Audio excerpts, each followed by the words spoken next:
Assalamualaikum warahmatullahi wabarakatuh. Saya Pina Cindy Lause dengan NIM 20.02.03.035 akan menjelaskan tentang analisis laporan keuangan Return on Asset atau ROA. Return on Asset atau ROA. ROA merupakan indikator yang dapat menunjukkan profitabilitas perusahaan terhadap nilai asetnya. ROA juga menyediakan informasi mengenai beberapa efisiensi dalam penggunaan aset untuk menghasilkan keuntungan. ROA juga dapat ditampilkan dalam suatu persentase. Manfaat ROA terbagi menjadi 5 bagian.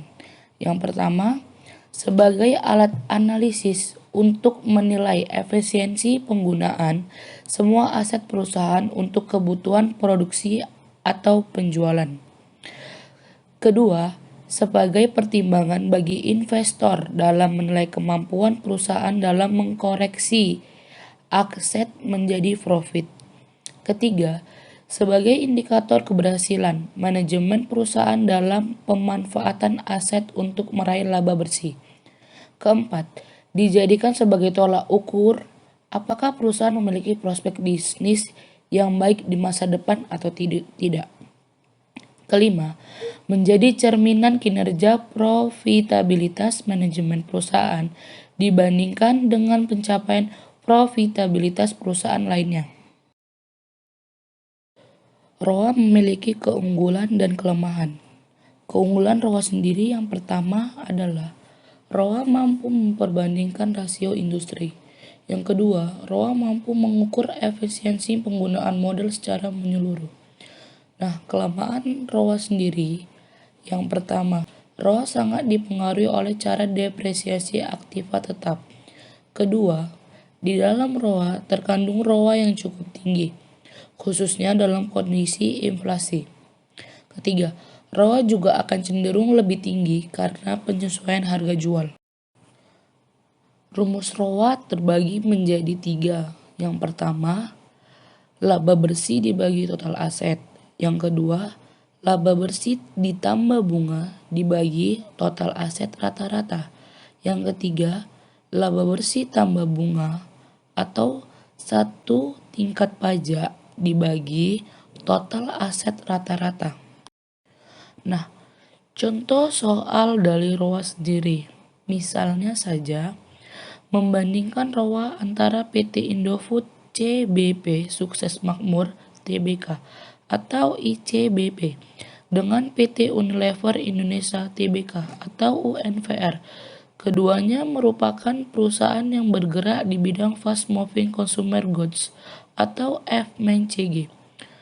Perusahaan C memiliki aset 400 juta rupiah dengan laba bersih 60 juta pada tahun 2019. Sementara di tahun yang sama, perusahaan D dengan total aset 300 juta mencetak laba bersih 50 juta rupiah. Bila dilihat dari ilustrasi di atas, perusahaan C tercatat menguntungkan karena mencatat laba lebih besar. Namun, benarkah demikian? Anda bisa mengecek dan menghitung return on asset ROA dari masing-masing perusahaan.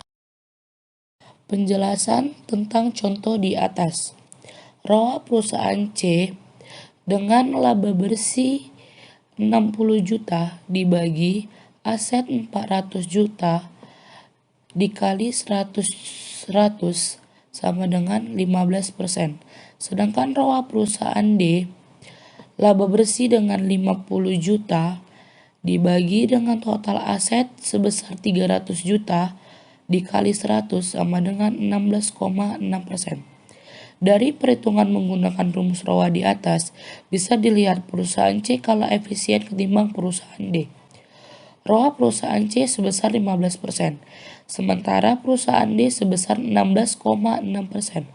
Sehingga bisa disimpulkan, dengan total aset yang tak sebesar perusahaan C, perusahaan D bisa mencetak laba yang lebih besar ketimbang perusahaan C.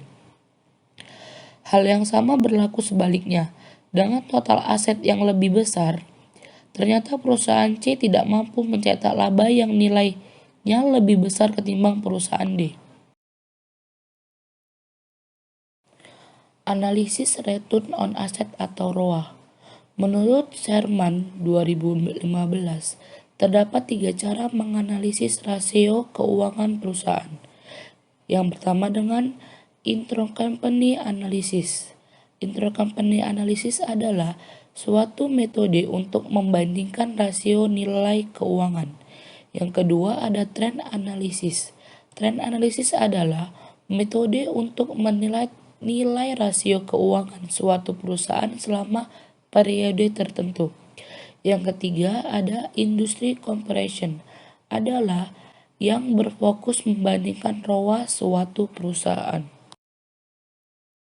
Variabel yang mempengaruhi ROA. Operating Leverage. Operating leverage menunjukkan sejauh mana pemakaian beban tetap dalam suatu perusahaan. Siklus kehidupan produk. Siklus kehidupan produk mencakup beberapa tahap. Yang pertama, tahap perkenalan atau introduction. Yang kedua, tahap pertumbuhan atau growth. Yang ketiga, tahap kedewasaan atau maturity. Yang keempat, tahap penurunan atau decline. Sekian penjelasan dari saya, lebih dan kurangnya saya mohon maaf. Assalamualaikum warahmatullahi wabarakatuh. Terima kasih.